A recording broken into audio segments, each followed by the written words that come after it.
చెలియ నీదు నడుమును చూశా అరే రే బ్రహ్మింత పిసనారి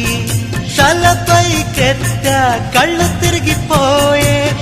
ఆహా కడే చమత్కారి మెరుపును తెచ్చి కుంచగా మలచి రవివర్మ గీసిన వదనమట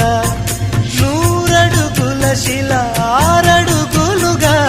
శిల్పులు చెక్కిన రూపమట భూమిలో పుట్టిన స్త్రీలందరిలో నీదే నీదే అందమట అంతటి అందం అంతా ఒకటై నన్నే చంపుట ఘోరమట ప్రియా ప్రియా చంపోతే నవ్వి నన్నే ముంచోతే